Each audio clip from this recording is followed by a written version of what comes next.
Hello, and we are so glad that you're able to join us today.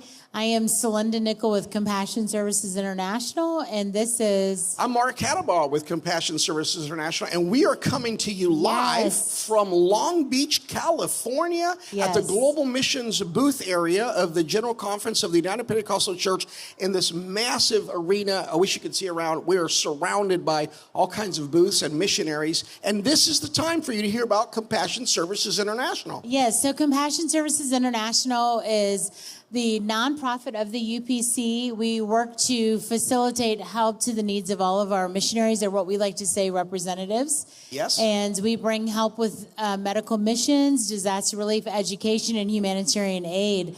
And so Mark Hattabaugh happens to be the director of disaster relief. We don't want to say that he brings a disaster, but when a disaster is happening, Mark Hattabaugh does show up. They call me the disaster waiting to happen, really is what they call me.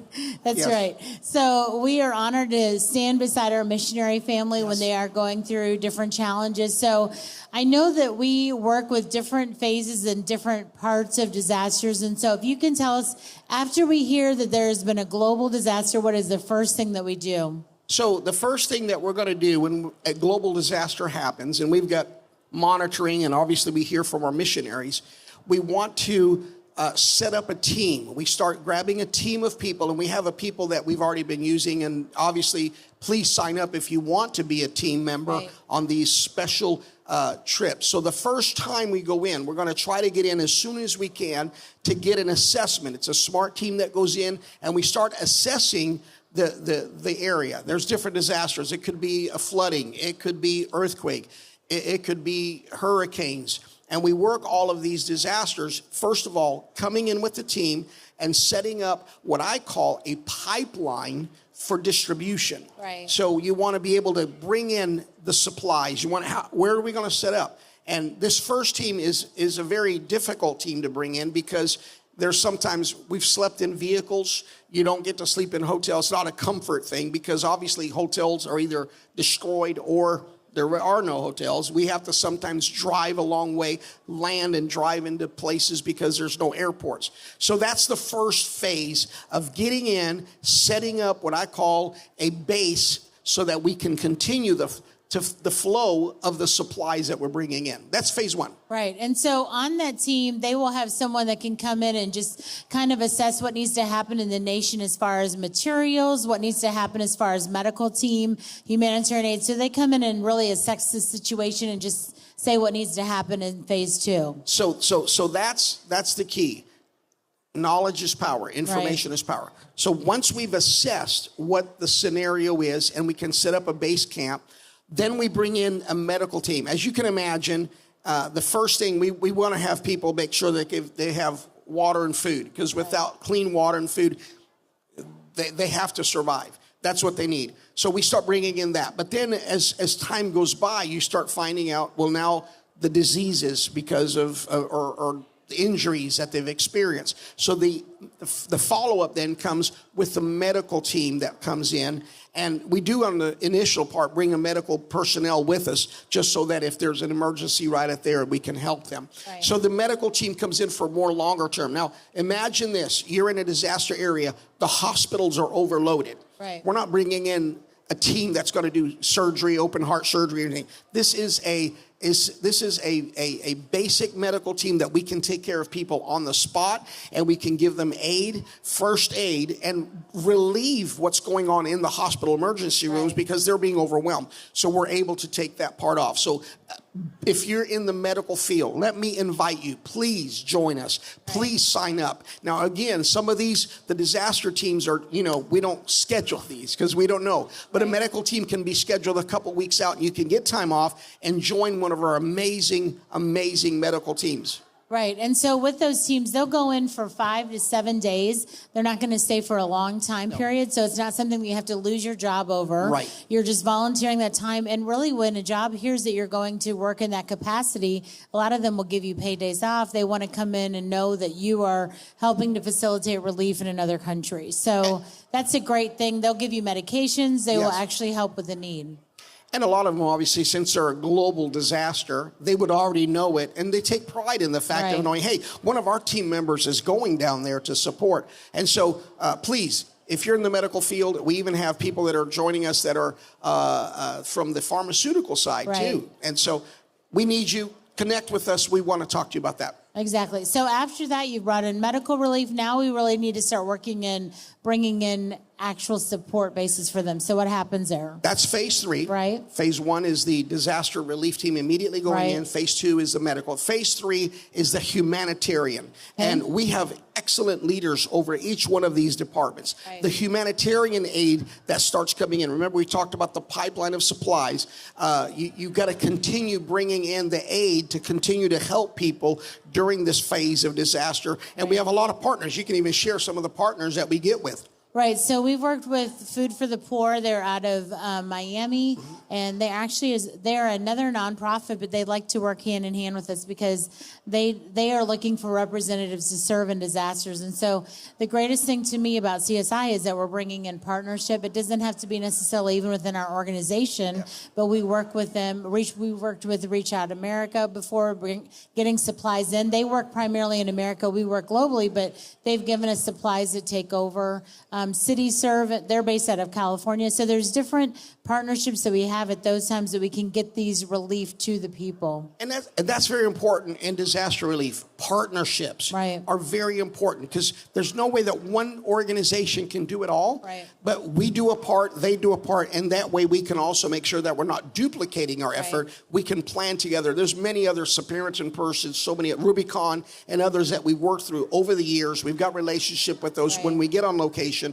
What are you doing? What can we do to help? What can we do to help us? What can we do to help you? And we bring in the next phase of help to that area.